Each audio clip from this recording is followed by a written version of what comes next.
Okay, so you wanted to see rubber going in. Well, here's the rubber. Okay, and the reason there's hardly any of it in there is because I couldn't figure out a way to pour it, show you video at the same time.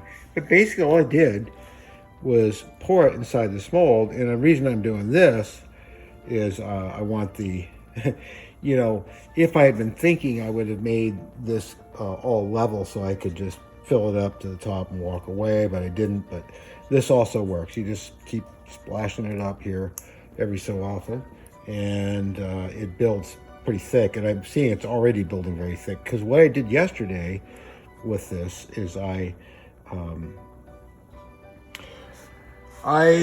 did some more patching on the mold. I found some more little bubbles. We're talking tiny little ones, and I hate picking them off the rubber, so I thought it'd be nice just to have the mold entirely. I got some overboard there.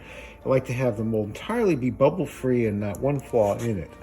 Usually you just leave it and pick them off, but I wanted to try doing it the way we used to do it for the studios.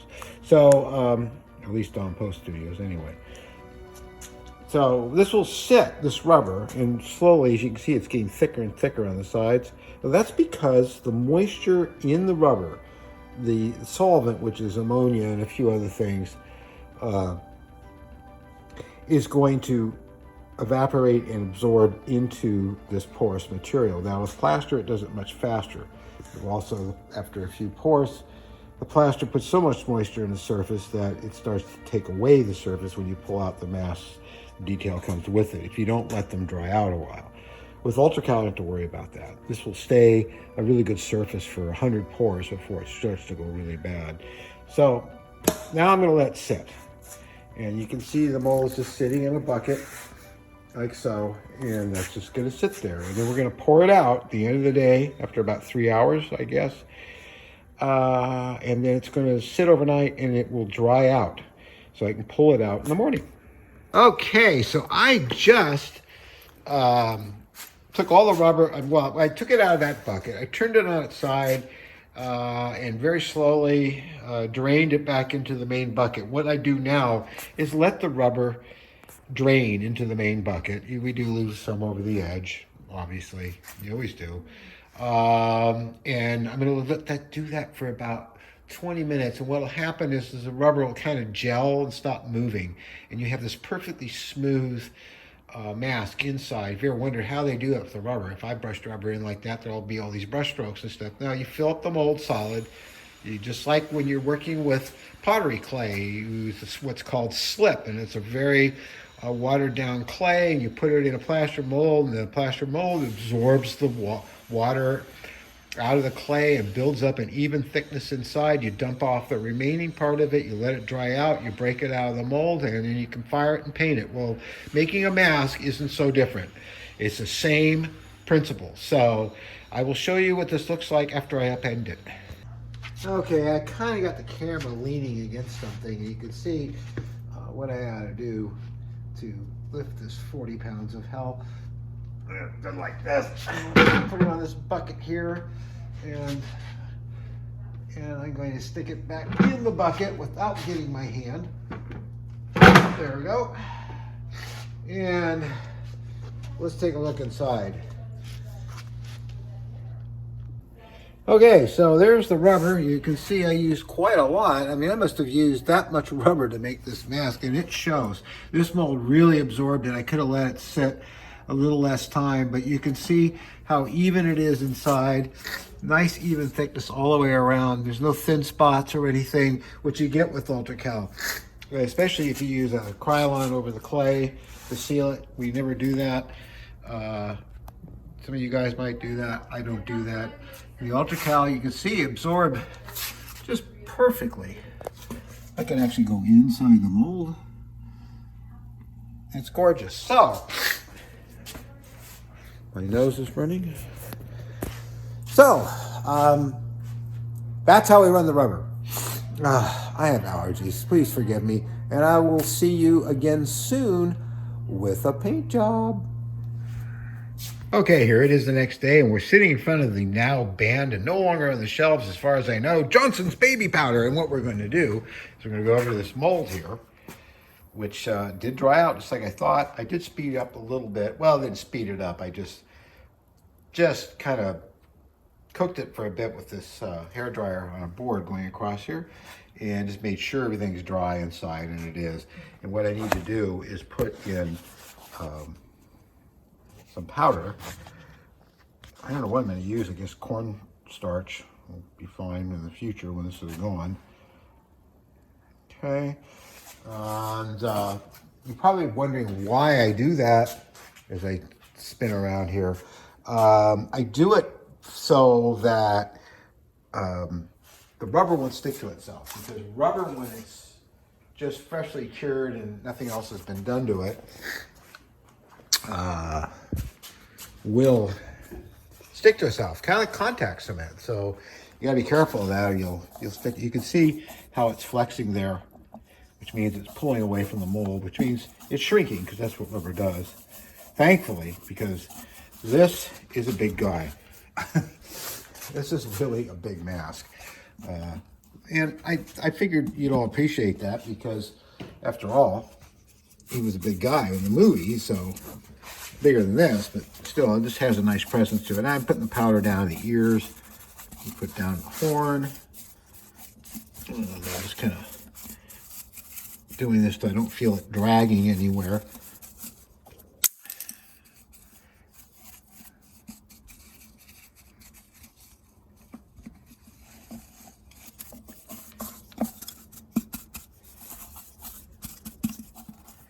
Feels pretty good.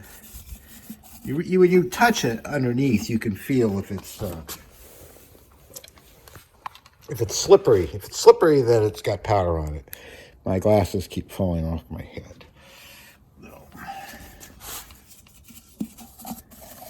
Now, what I'm going to do is I'm going to turn this mask mold over and take the strap off, which is holding it on here. And open up the back first. I try to do this all with one hand. I hope I can. See how that just releases? They're great straps. I've been using these things for years. I can do this with my glasses falling off. It will be a miracle. So I'm just going to take off my glasses, and I'm going to release this like so. It feels nice and thick.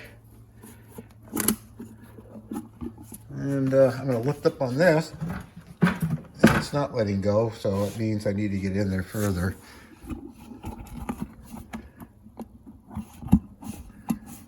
It's a really tight fit, so usually I could just lift up, it comes off. So I'm going to put the phone down and pull on it hard. So I got the back of the mold off, and you can see it's holding its shape really well because it's thick rubber. I'm pulling the ears away. Pulling the ears away. They're a little damp still because that's a very thick area. I'm gonna kind of just tug a little bit here. Get this thing to pull away all the way. Front's still attached rubber-wise. Release the mouth. Let's get the nose out of there. And I believe we have a mask. It's kind of big and hard to get to the camera. What I'm gonna do is I'm gonna stuff this. This thing weighs a ton. You could beat a man to death with this thing. There's no question about. There's no problems with this mold at all. So let me trim this and stuff it and stick it on a stand. Here we are. This is the first mask out of the mold. There's a little bit of dirt on it and stuff, but the seam on it is just beautifully clean. And Rosie likes it. A little bit of stuff to grind off, but not much. So I call this a complete and total success. Wow, it's so cool to see it in rubber. So that does it for this part. Tomorrow we're going to paint it.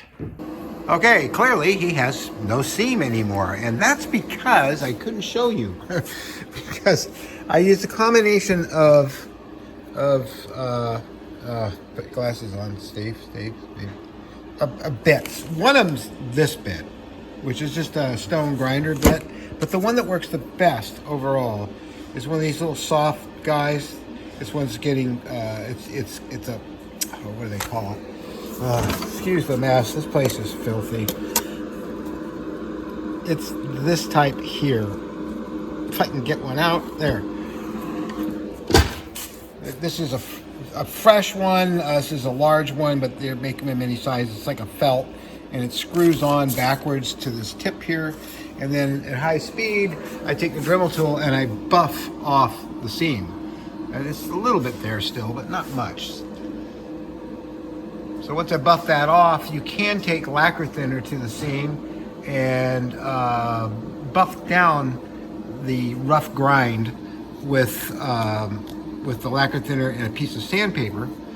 But sometimes you don't need to do it. Sometimes you can just take your finger and rub the seam and it gets all the bits out, and so when you paint over it doesn't show. The paint I'm using is from, oh boy is it messy. Oh God, I can't take it. No, it isn't Prosade. There it is. I've been using this. I used to use a urethane glue, basically is a water-based one part contact cement that you can get from, well, here it is. This stuff here works fabulous, but it's hard to clean up. It jams the gun. It's real sticky, but it'll never come off the rubber. This stuff you gotta let sit for a good 24 hours afterwards before it really sticks well. But this water-based primer works fantastic. And all you have to do is add pigment to it. And I use universal tints, which I have a bunch of up there. And I mix it in, all water-based, and to make a paint color that's like this. And this is about the right color. He's kind of an orangey, fleshy. So I'm gonna put that in that bottle there. See, I'm showing you everything. And turn on the compressor down there and start painting the mask. And I'm just basically gonna airbrush on the color, a base, and then I'm going to do some shading, some highlights, and that's about all there is to it.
Of course, my car is getting a lovely shade of orange. It is water-based, so I'll pick them off.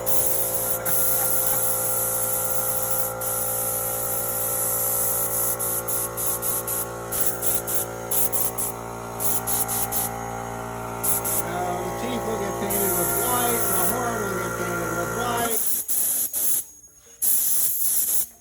But that's basically how we get the flesh color on. So I've done a little bit of shading on him. I think I'll do a little more, but not too much. Basically what I want to do right now is get the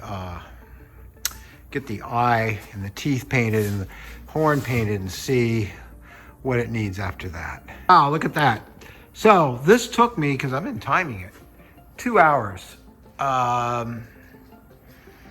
to paint and grind and fix. And you can see that really the seams don't show anymore now it's painted, and they're just gone, which is really nice.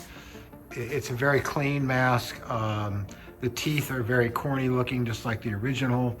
The horn is not pure white, and it's stained just the way Ray had it. And what I need to do to it still is I'm gonna put an epoxy, 5-minute epoxy clear glaze over this when it dries. I don't think I'll do it to the horn though. I might just spray some Krylon on the horn, and I might put a little epoxy glaze in the mouth too, which will wet the mouth up a bit and make it look nice. But other than that, it's done. And wow, it's just really cool to see this. Being a longtime fan, I see I didn't shade the ear. I'm gonna fix that. Okay, there we go. The eye is clearly glazed, so is the teeth. I did get that ear. Well, I try not to fall over here as I'm walking around the mask. You might wonder what it looks like from the back. That's what it looks like from the back. And this mask can be put on without ever cutting it up the back. So I see a few bubbles I want to fix in the next one. They're really not much to even worry about, but I do. So, can you see the mask okay? I can't tell because I just turned the camera around. That's it. That's how we make a mask. That's how I do it from scratch. That's how I sculpt it. That's how I mold it. That's how I make the rubber, and that's how I paint it. And that's it. That's all, folks. So next one is James Arnaz as the Thing from Another World. And I will do some light videos on that because you've seen this process. Now this process is on several videos on YouTube. Please subscribe if you like the content that you're getting. And don't forget to like. Thank you so much. Thanks for all the great comments, guys. And we'll see you next time.